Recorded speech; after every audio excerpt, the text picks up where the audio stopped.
अब मैं जानना चाहती हूँ pregnancy time. Pregnancy time is a very important time. हम बोलते हैं कि लोगों को ज़्यादा ध्यान रखना चाहिए, they have to be careful उसकी हेल्थ के बारे में। और अगर हमारा वास्तु प्रिंसिपल्स करेक्ट ना हो तो इम्पैक्ट कर सकते हैं। तो अच्छे एंड पीसफुल लोकेशंस कौन सी होती है ड्यूरिंग प्रेगनेंसी? सी प्रेगनेंसी के ना फेजेस होते हैं। It's a very good question and I have a lot of clients जो कि कंसीव करने में बहुत चैलेंज आ रहा है या स्मूथ प्रेगनेंसी नहीं हो रही है। तो कैसे वास्तु इसमें हेल्प कर सकता है? It's a very good question and अलग अलग फेजेस होते हैं। एक फेज ये है कि जब कपल कंसीव करने की कोशिश कर रहा है पर कंसीव नहीं कर पा रहा है, उस टाइम पे सबसे पहले चेक करो कि बेडरूम का लोकेशन क्या है। अगर आपका बेडरूम घर के नॉर्थ या नॉर्थ ईस्ट में है, I am repeating, north north east यानी उत्तर और ईशान कोण में, अगर कपल वहाँ पे सो रहा है और वहाँ से वो कंसीव करने की कोशिश कर रहे हैं, उनको कंसीव करने में बहुत डिफिकल्टी आएगी, because that zone is a spiritual zone, that zone is a water element zone. तो वो कंसेप्शन के प्रोसेस को सपोर्ट नहीं करता है। दूसरा, अगर आपका फ्रीक्वेंट आपको फील हो रहा है कि मिसकैरेज हो रहे हैं, आप कंसीव तो कर रहे हो बट मिसकैरेज बहुत फ्रीक्वेंट है, तब आपको दो जोन्स पे फोकस करना है, एक साउथ ईस्ट यानी कि अग्निकोण और एक साउथ वेस्ट यानी कि नैऋत्य कोण। क्योंकि नैऋत्य कोण जो होता है वो स्टेबिलिटी प्रोवाइड करता है and south east is directly associated with female health. तो अगर आपको ऐसा लगता है कि आप कंसीव करते हो बट बार बार मिसकैरेज हो रहा है, you are not able to sustain the pregnancy, then you have to check south west and south east. तो अगर मैं ओवरऑल प्रेगनेंसी की बात करती हूँ तो सबसे इम्पॉर्टेंट जो हमारी दो डायरेक्शंस आती हैं वो साउथ वेस्ट आती है, साउथ ईस्ट आती है। इन दोनों दिशाओं में किसी भी तरह का वास्तु दोष होगा तो वो आपको प्रेगनेंसी में कुछ ना कुछ ट्रबल क्रिएट कर सकता है। Third and the most important is centre of the house, क्योंकि वो हमारा बेली बटन रिप्रेजेंट करता है। Basically it is the naval. Okay, अब अगर नेवल में ही प्रॉब्लम है यानी कि आपके एब्डोमेन एरिया में ही अगर प्रॉब्लम है तो डेफिनेटली आपको प्रेगनेंसी में इश्यूज होंगे।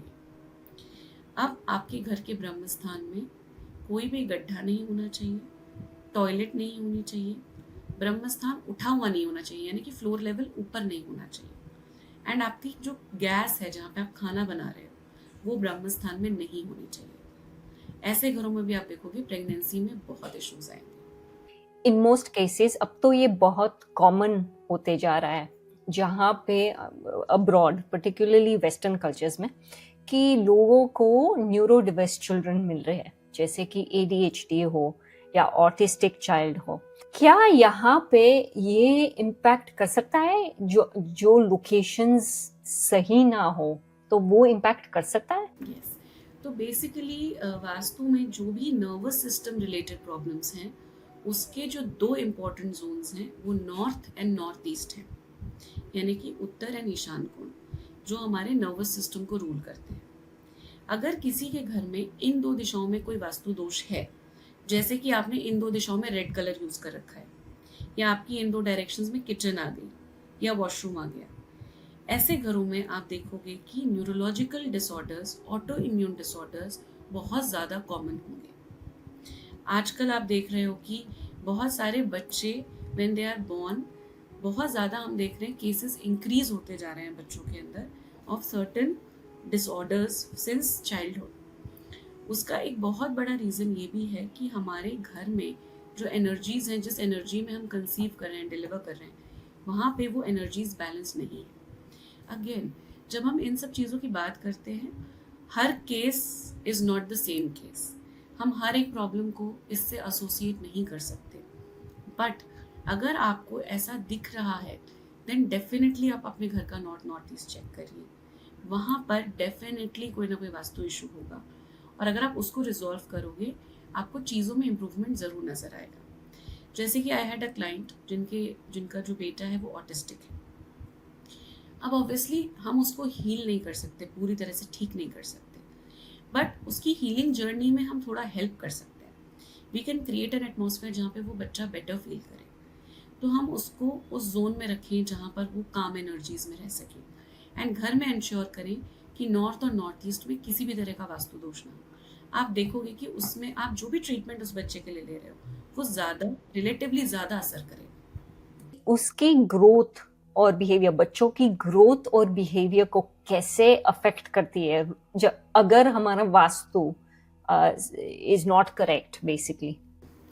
तो एक हो गया फिजिकल ग्रोथ, एक फिजिकल ग्रोथ हो गई, एक हो गई हमारी मेंटल ग्रोथ, करेक्ट।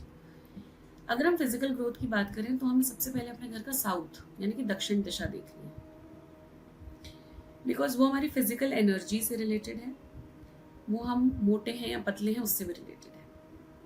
ओके, तो साउथ में अगर आपके घर में कोई भी वास्तु दोष है तो 2-3 चीजें देखी हैं मैंने। एक तो बच्चों में कॉन्फिडेंस की कमी, या बच्चे इंट्रोवर्ट हो जाते हैं क्योंकि वो पब्लिक स्पीकिंग करने से डरते हैं। दूसरा, उनमें आप देखोगे कि लीन होंगे, वो जल्दी से वेट गेन नहीं करेंगे ऐसे बच्चे, अगर आपके साउथ में कोई वास्तु डिफेक्ट है तो। I am not talking about energy, हो सकता है बहुत एनर्जेटिक हो बट शायद फैट गेन ना करें, which is a good thing.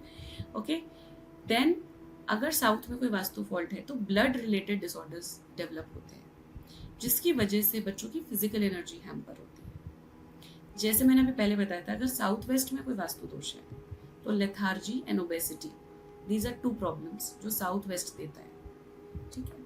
अब मैं बात करती हूँ बिहेवियर, या हम अगर मेंटल ग्रोथ की बात करते हैं तो किड्स में जो हमारा बिहेवियर या मेंटल ग्रोथ का direction, again it is north east, which is very important. गुरु की दिशा है जो हमारी clarity of decisions, mind, education, बहुत सारी चीज़ों को रूल कर रहा है।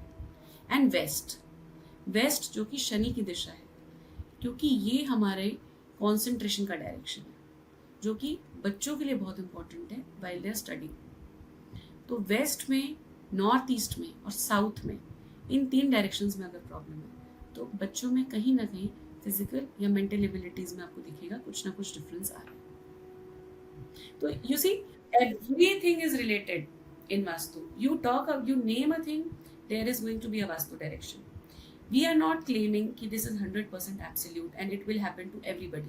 But yes, if this is a case जहाँ आपके घर में आपको ऐसा फील हो रहा है तो आप ये डायरेक्शन जरूर चेक करो।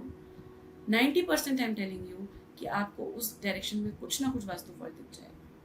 थैंक यू सो मच, क्योंकि अभी तक मुझे ये पता नहीं था कि बच्चों को अगर उस रूम्स या जो भी हो उसका वास्तु गलत होता है तो उसको इम्पैक्ट हो सकता है। yes, हो सकता है, बिल्कुल। हम यही समझते हैं कि बच्चे की प्रॉब्लम उसको पढ़ना नहीं है या उसको खेलना है, लेकिन एक्चुअली उसका फोकस और अटेंशन नहीं होता है पढ़ने में, तो वो इंक्रीज करता है। I am guessing vastu increase करेगा। मैंने किड्स के साथ 2 चीजें देखी है कि एक तो जब वो बड़े होते हैं तो there is a lot of hormonal shift in the body. Okay, उसकी वजह से भी बच्चों में बहुत बिहेवियरल चेंज आता है। देन उनकी सोसाइटी कैसी है, उनकी कंपनी कैसी है, क्योंकि nowadays kids are more expose to their friend circle, वो उनसे बहुत ज़्यादा इन्फ्लुएंस होते हैं। These are some things that are building our life obviously, right. लेकिन अगर हमें ऐसा लगता है कि बच्चा पहले ऐसे नहीं था, अब एकदम से ऐसा करने लग गया है एंड कोई एविडेंट रीज़न नज़र नहीं आ रहा, सर्कल भी वही है, रूटीन भी वही है, तो ऐसा क्या हुआ है, then we should look around our house. क्या हमने कोई चेंज किया है, कुछ एनर्जी शिफ्ट की है क्या? हो सकता है ये एनर्जी शिफ्ट उसको नेगेटिवली इम्पैक्ट कर गई हो, right. Like I always say, अगर आपके घर में आपने जो भी चीज़ जैसी भी रखी हुई है वो वास्तु कंप्लाइंट है या नहीं है, but over a period of time, over a long period of time, if you are feeling good in everything, there is no need to touch anything. Okay, या तो आप वास्तु तब करो जब आप कोई चीज़ स्टार्ट कर रहे हो, नया घर बना रहे हो, खरीद रहे हो, ऑफिस बना रहे हो, खरीद रहे हो, या जब आपको कुछ इश्यूज आ रहे हैं तब। उसके बीच में अननेसेसरी वास्तु मत करो, बिकॉज वो चेंज कर देता है बहुत सारी चीज़ों को, and sometimes we are not ready for that change. ये बात सही है। अच्छा, बच्चों और पेरेंट्स के बीच जो बॉन्डिंग होती है उसको स्ट्रॉन्ग बनाने के लिए कोई वास्तु टिप्स है आपके पास? मैं नोटिस करती हूँ जब हम वेस्टर्न कल्चर में रहते हैं तो ज्यादातर इसमें क्या होता है कि टाइम ही नहीं मिलता है समटाइम्स, और जब टाइम मिलता है तो बच्चों को स्कूल होमवर्क करना पड़ता है, तो बॉन्डिंग में थोड़ा थोड़ा तो इश्यू आता ही है। तो इसमें टिप्स है? अगर बच्चों के साथ बॉन्ड करना है तो आपको अपने घर में एक कॉर्नर क्रिएट करना है, ठीक है। वो कॉर्नर आप कहाँ क्रिएट कर सकते हो, साउथ वेस्ट में या फिर घर के ईस्ट डायरेक्शन। आपको वहाँ पर एक ऐसा कॉर्नर क्रिएट करना है जहाँ पर आपको अपने बच्चों को दिन में एटलीस्ट हाफ एन आवर वहाँ पे लेके बैठना है।